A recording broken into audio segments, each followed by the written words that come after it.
تصور کیجئے ایک ایسا بادشاہ جس کی سلطنت کشمیر سے دکن تک پھیلی ہو، جس کے حکم پر ہزاروں فوجیں حرکت کرتی ہو، جس کے دربار میں سونے کے ستون ہو، مگر جب وہ مرنے لگے تو اس کے پاس اپنے کفن کے پیسے بھی نہ ہو۔ کیا یہ ممکن ہے؟ کیا کوئی فاتح ہند اپنی قبر کے لیے خزانے کو ہاتھ نہ لگائے؟ کیا کوئی عالمگیر موت کے وقت تخت نہیں بلکہ اپنے گناہوں کو یاد رکھے؟ سن 1707 ایک خیمہ مدھم چراغ اور ایک بوڑھا بادشاہ آنسوؤں کے ساتھ خط لکھ رہا ہے، میں نہیں جانتا میرے اعمال کیا ہیں، میں خالی ہاتھ آیا تھا، میں خالی ہاتھ جا رہا ہوں۔ یہ کہانی ہے طاقت کی نہیں، یہ کہانی ہے خوف خدا کی۔ یہ واقعہ ہے حضرت اورنگزیب عالمگیر رحمۃ اللہ علیہ کا۔ گجرات میں ایک شہزادہ پیدا ہوتا ہے، اس کا نام رکھا جاتا ہے محی الدین۔ بعد میں یہی اورنگزیب عالمگیر کہلایا۔ دوسرے شہزادوں کی طرح وہ صرف تلوار بازی نہیں سیکھتا، وہ قرآن پڑھتا ہے، حدیث سنتا ہے، فقہ کی مجلسوں میں بیٹھتا ہے۔ مورخین لکھتے ہیں کہ انہوں نے قرآن مجید حفظ کیا، خطاطی میں مہارت حاصل کی اور دینی علماء سے گہرا تعلق رکھا۔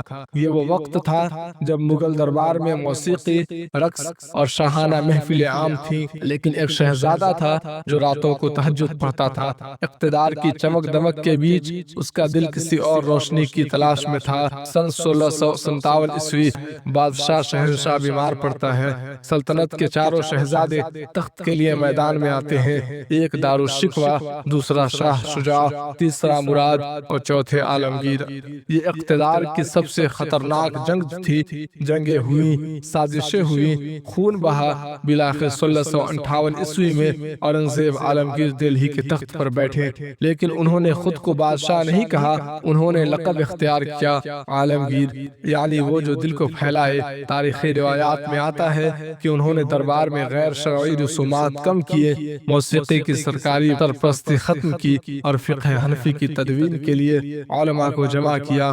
اسی دور میں فتاوی عالمگیری مرتب ہوا۔ ایک بادشاہ جو شریعت کو ریاستی نظام کا حصہ بنانا چاہتا تھا۔ دکن کی مہمات جاری تھی، عمر ڈھل چکی تھی، جسم کمزور ہو چکا تھا، لیکن ایک رات خیمے میں چراغ جل رہا ہے، اورنگزیب عالمگیر تنہا بیٹھے ہوئے ہیں، سامنے کاغذ ہے اور اپنے بیٹے کو خط لکھتے ہیں۔ تاریخی کتب میں محفوظ ہے کہ انہوں نے لکھا ہے کہ میں نے اپنی زندگی گناہوں میں گزار دی، مجھے نہیں معلوم میرا انجام کیا ہوگا، میں خالی ہاتھ آیا تھا، میں خالی ہاتھ جا رہا ہوں۔ یہ الفاظ کسی درویش کے نہیں تھے، یہ الفاظ ایک عظیم سلطنت کے فرمانروا کے تھے۔ وہ بادشاہ جو دنیا کو جیت چکا تھا لیکن اپنے نفس سے ڈر رہا تھا۔ سن 1707 عمر تقریباً 89 برس، اورنگزیب عالمگیر بیمار ہوئے۔ سپاہی خیمے کے باہر پہرا دے رہے ہیں، لیکن اندر ایک مختلف منظر ہے۔ وہ وصیت لکھ رہے ہیں، میری قبر سادہ ہو، اس پر کوئی گنبد نہ بنایا جائے، میرے کفن کا خرچ میری ذاتی کمائی سے ادا کیا جائے۔ مورخین لکھتے ہیں وہ ٹوپیاں سی کر اور قرآن لکھ کر کچھ رقم جمع کیا کرتے تھے، اسی رقم سے ان کا کفن خریدا گیا۔ نہ کوئی شاہانہ مقبرہ، نہ سنگ مرمر کی دیواریں۔ آج ان کی قبر خلد آباد میں سادہ مٹی کی صورت میں موجود ہے۔ ایک عظیم بادشاہ، لیکن قبر عام مسلمانوں جیسی۔ آخری دن سانسیں مدھم ہو رہی ہیں، وہ تسبیح پڑھ رہے ہیں، لبوں پر اللہ کا ذکر ہے۔ تاریخ بتا رہی ہے کہ انہوں نے دنیا کی فتوحات کو کچھ نہیں سمجھا، انہیں فکر تھی کہ قیامت کے دن حساب کیسے ہوگا۔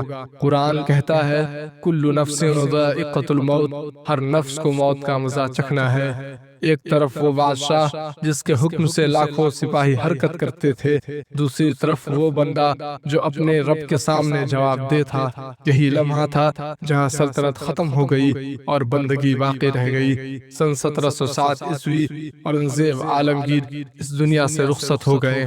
نہ تخت ساتھ گیا، نہ خزانے، صرف اعمال۔ حضرت اورنگزیب عالمگیر رحمۃ اللہ علیہ کا واقعہ ہمیں کیا سکھاتا ہے؟ یہ کہ اقتدار عارضی ہے، دولت دولت عارضی ہے، نام اور شہرت بھی عارضی ہے، باقی رہتا ہے تو کردار، باقی رہتا ہے تو خوف خدا۔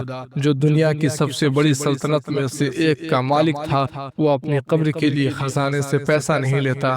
یہ سبق ہے عاجزی کا، یہ سبق ہے جواب دہی کا۔ آج ہم عام لوگ ہیں، نہ ہمارے پاس سلطنت ہے نہ فوجیں، لیکن ایک چیز مشترک ہے، ہم سب کو ایک دن اللہ کے سامنے کھڑا ہونا۔ اپنے دل سے پوچھئے، ہم اپنی آخرت کے لیے کیا تیار کر رہے ہیں؟